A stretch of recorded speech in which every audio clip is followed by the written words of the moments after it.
Di sebuah kota kecil, berdirilah sebuah warung sederhana dengan papan nama yang mulai pudar, bertuliskan Sate Padang Ibu Sri. Warung itu sudah lama ada, namun setiap harinya semakin sepi. Hanya 1-2 orang pembeli yang datang, itu pun lebih sering mampir sekadar minum teh atau menanyakan harga, lalu pergi tanpa membeli. Ibu Sri, seorang wanita parubaya dengan kerutan lelah di wajahnya, setiap hari duduk termenung di balik meja kayu warungnya. Ia mengipasi bara arang yang sudah hampir mati, menunggu ada orang lewat yang mau mampir. Namun sayang, harapannya selalu pupus. Dari pagi hingga malam, warungnya tetap sunyi. Di rumah, tekanan semakin berat. Hutang menumpuk. Tagihan listrik menunggu untuk dibayar. Anak-anaknya mulai sering menanyakan uang jajan yang tak bisa ia sediakan. Bahkan suaminya sendiri sudah kehilangan kesabaran. Sri, sampai kapan kau terus bertahan dengan sate ini? Daganganmu tak laku, hutang menjerat. Apa kau tak lelah? Begitu suara suaminya setiap malam. Ibu Sri hanya bisa terdiam. Sate Padang itu adalah satu-satunya warisan dari orang tuanya. Ia tak sanggup menutup warung itu, meski keadaannya sudah tak masuk akal. Ia mencoba berbagai cara. Ia memperbaiki resep, menambah bumbu, bahkan menurunkan harga. Namun semua itu tetap tak menarik pembeli. Hari demi hari, tekanan hidup semakin membuatnya putus asa. Kadang ia menangis di dapur saat meracik bumbu. Air matanya jatuh bercampur dengan kuah kental satenya. Ya Allah, sampai kapan aku harus begini? Kalau terus seperti ini, aku bisa gila, bisiknya lirih. Suatu malam saat warungnya sudah tutup, datanglah seorang pria misterius. Bajunya lusuh, wajahnya pucat, namun senyumnya seolah menyimpan sesuatu. Ia memesan sate, dan berbeda dengan pelanggan lain, ia menghabiskannya dengan lahap. Setelah selesai makan, pria itu menatap Ibu Sri dengan tatapan tajam. Enak satenya, Bu, tapi tahu kenapa warungmu selalu sepi? Tanyanya dengan suara berat. Ibu Sri terkejut. Kenapa, Pak? Apa ada yang salah dengan masakan saya? Pria itu tersenyum samar. Bukan salah masakanmu. Tapi kau kurang kuat. Tidak punya penglaris. Kata itu membuat bulu kuduk Ibu Sri meremang. Penglaris? Ia tentu tahu apa maksudnya. Sebuah jalan pintas gaib yang sering dipakai pedagang nakal agar dagangannya selalu laris, entah dengan cara baik ataupun mengerikan. Awalnya, Ibu Sri menolak dalam hati. Tidak, saya tidak mau macam-macam begitu. Namun pria itu tak berhenti. Ia merayu dengan kata-kata manis. Bu, hidup ini keras. Lihat dirimu, terlilit hutang, warung sepi, anak-anakmu kekurangan. Apa kau rela terus begini? Sementara ada jalan untuk membuat warungmu ramai, membuatmu kaya, membuat semua orang menyanjungmu. Kata-kata itu seperti racun yang merasuk ke dalam pikiran Ibu Sri. Ia terdiam lama. Hatinya berperang. Di satu sisi, ia takut akan hal-hal gaib. Namun di sisi lain, ia sudah benar-benar putus asa. Akhirnya dengan suara lirih, ia bertanya, Kalau saya mau, bagaimana caranya? Pria itu tersenyum lebar, matanya berkilat aneh. Datanglah besok malam. Akan kutunjukkan jalan yang bisa mengubah hidupmu. Dan sejak malam itu nasib Ibu Sri mulai berubah. Bukan lagi sebuah perjuangan biasa, tapi langkah awal menuju dunia yang gelap. Dunia yang penuh janji kekayaan, tapi menyimpan teror di baliknya. Malam itu, sesuai janji, Ibu Sri melangkah dengan hati berdebar menuju sebuah rumah tua di pinggir kampung. Jalan setapak yang dilaluinya gelap, hanya diterangi sinar bulan pucat. Daun-daun bergoyang seakan berbisik, menambah ketakutan yang kian menjerat. Namun langkahnya terus maju, dorongan putus asa membuatnya menyingkirkan rasa takut. Di dalam rumah tua itu, ia bertemu dengan seorang dukun tua. Wajahnya keriput, matanya sayu namun tajam menembus jiwa. Asap kemenyan memenuhi ruangan, membuat udara sesak dan berat. Pria misterius yang kemarin datang ke warungnya kini berdiri di samping dukun tersebut. Inilah orangnya. Dia yang butuh pertolongan, ucapnya. Dukun itu menatap Ibu Sri lama sekali. Senyumnya tipis, suaranya serak ketika berkata, Kau ingin warungmu ramai? Kau ingin hutangmu lunas, hidupmu berkecukupan. Semua bisa, asal kau berani. Ibu Sri menelan ludah. Tangannya gemetar. Tapi apa syaratnya? Tanyanya dengan suara hampir berbisik. Dukun itu tertawa pelan. Tidak ada yang gratis, Bu. Dunia ini selalu meminta imbalan. Penglaris sate padangmu membutuhkan perjanjian. Setiap malam Jumat, kau harus memberi sesajen. Jika tidak, kau tahu akibatnya. Sesajen, itu masih bisa ia lakukan. Namun kemudian, dukun itu menambahkan syarat lain yang lebih mengerikan. Dan ingat, semakin besar rezeki yang kau inginkan, semakin besar pula tumbal yang harus kau berikan. Bisa berupa ayam, kambing, bahkan sesuatu yang lebih. Wajah Ibu Sri pucat pasi. Ia ingin menolak. Namun bayangan hutang, cemohan suami, dan tangisan anak-anaknya kembali berkelebat di kepala. Ia menutup mata lalu mengangguk pelan. Saya sanggup.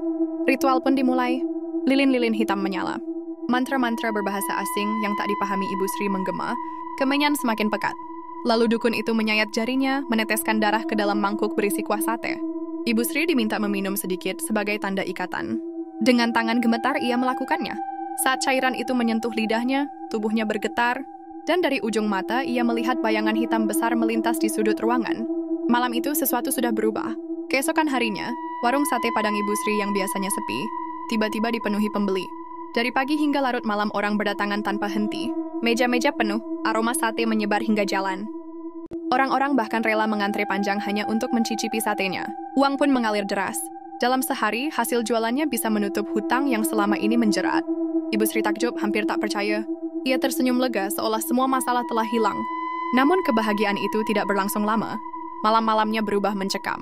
Ia sering terbangun karena mimpi buruk. Dalam tidurnya, ia melihat sosok tinggi besar, bermata merah, menatapnya dari balik asap sate. Kadang terdengar suara tawa lirih di telinganya, meski ia sendirian.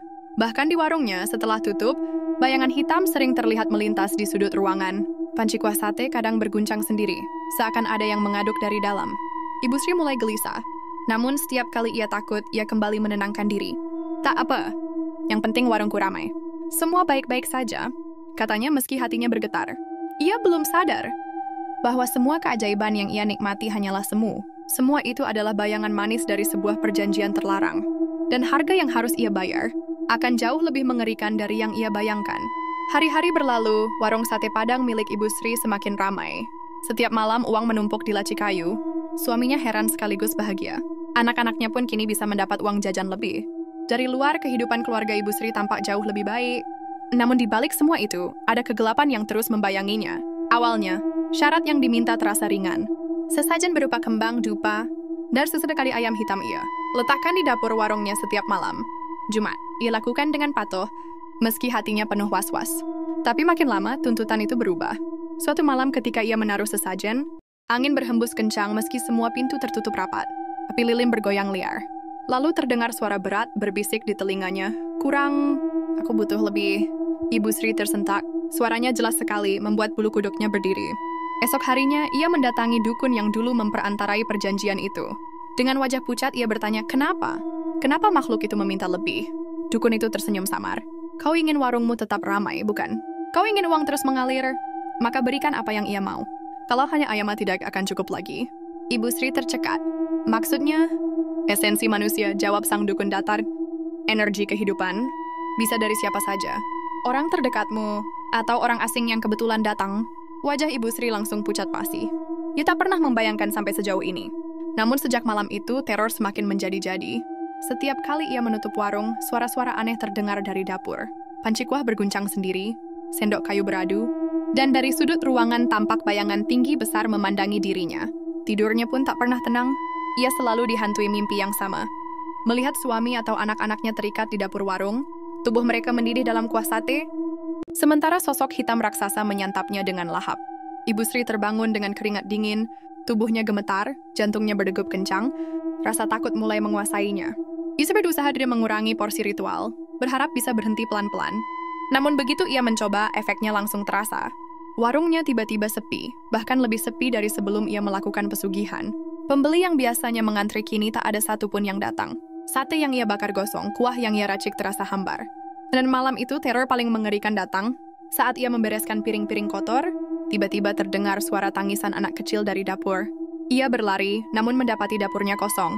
Hanya panci besar yang berisi kuah bergolak, seolah ada sesuatu yang mendidih di dalamnya. Dari balik uap muncul wajah anak bungsunya, menangis. Sebelum lenyap dalam sekejap, Ibu Sri menjerit histeris. Ia tahu ini bukan lagi permainan. Makhluk itu menuntut nyawa, dan keluarganya bisa jadi sasaran. Air mata mengalir deras di pipinya. Tidak, aku tak sanggup lagi. Aku tak mau kehilangan mereka. Suaranya parau bergetar. Namun ia juga sadar melepaskan perjanjian itu bukanlah hal mudah. Makhluk itu sudah menancapkan kukunya dalam hidupnya. Kini Ibu Sri terjebak di persimpangan. Melanjutkan pesugihan dan kehilangan orang yang ia cintai, atau mencoba kabur dan menghadapi amukan makhluk gaib yang bisa merenggut segalanya. Dan malam demi malam ia tahu, waktunya semakin sempit. Setelah malam penuh pertarungan itu, warung sate Padang Ibu Sri tidak lagi sama. Asap kemenyan yang dulu memenuhi sudut-sudut dapur kini hilang. Bayangan hitam yang sering berkelebat tak pernah muncul lagi. Namun, bersamaan dengan hilangnya makhluk gaib itu, semua yang dulu ia dapatkan pun lenyap. Keesokan harinya ketika ia membuka warung, tak seorang pun datang. Meja-meja kosong, bara arang padam, kuah sate dingin tak tersentuh. Uang yang dulu mengalir deras kini berhenti seketika. Satu persatu, pelanggan yang biasanya mengantri panjang lenyap seakan tak pernah ada. Suaminya menatap prihatin. Sri, semua kembali seperti semula. Apa engkau menyesal? Ibu Sri hanya menggeleng pelan, matanya berkaca-kaca. Tidak, aku memang harus kehilangan semuanya. Tapi setidaknya aku masih punya kalian. Kalau uang datang dari jalan terlarang, maka kebahagiaan pun akan lenyap. Lebih baik miskin, asal tidak kehilangan keluarga. Hari-hari berikutnya, hidup mereka kembali sulit. Utang yang sempat terlunasi kini menumpuk lagi. Beberapa tetangga mencibir mengatakan bahwa warung Ibu Sri hanya musiman. Ada juga yang berbisik-bisik, curiga dengan perubahan mendadak yang dulu terjadi. Namun Ibu Sri tidak peduli. Ia sudah melalui masa tergelap hidupnya, dan kali ini ia bertekad untuk membangun kembali dari nol dengan cara yang jujur. Malam-malamnya masih dihantui rasa takut. Kadang ia masih terbangun, mendengar suara samar tawa gaib di kejauhan. Namun setiap kali itu datang, ia merapatkan mukenanya, melantunkan doa, dan perlahan rasa takut itu menghilang. Ia tahu luka batinnya mungkin tidak akan pernah sembuh sepenuhnya, tapi ia juga yakin Allah tidak akan membiarkannya sendiri. Beberapa bulan kemudian, warung sate Padang itu mulai didatangi pembeli lagi. Tidak banyak, hanya beberapa orang. Tapi berbeda dengan dulu, kali ini semua terasa alami. Pembeli datang karena benar-benar menyukai rasa satenya, bukan karena tipu daya gaib. Uang yang masuk memang kecil, namun ada ketenangan di hati Ibu Sri. Suatu sore, seorang ibu muda datang bersama anaknya. Setelah menyantap sate, ia berkata, "Bu, satenya enak sekali. Rasanya beda, bumbunya terasa ikhlas." Ibu Sri tertegun mendengar kata-kata itu. Ia tersenyum tulus, sesuatu yang sudah lama tak ia lakukan. Kini, ia mengerti arti sebenarnya dari rezeki. Kekayaan instan yang dulu ia kejar hanyalah fata morgana, penuh jebakan dan teror. Sedangkan rezeki yang didapat dari jalan yang benar, Melkisedek, selalu membawa keberkahan. Cerita Ibu Sri menjadi pelajaran bagi orang-orang di sekitarnya. Banyak yang diam-diam mendengar kabar tentang dirinya, dan mereka mulai waspada terhadap godaan jalan pintas. Ibu Sri sendiri memilih untuk tidak lagi mengejar kekayaan berlebihan. Ia hanya ingin hidup sederhana, cukup untuk makan dan membiayai sekolah anak-anaknya. Di akhir kisahnya, Ibu Sri duduk di depan warung kecilnya, mengipasi arang dengan tenang.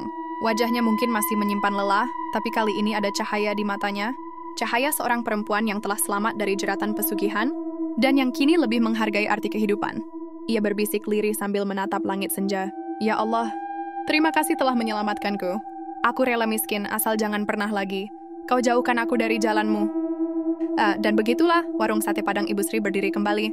Bukan dengan penglaris gaib, bukan dengan perjanjian terlarang, melainkan dengan doa, kerja keras, dan ketulusan.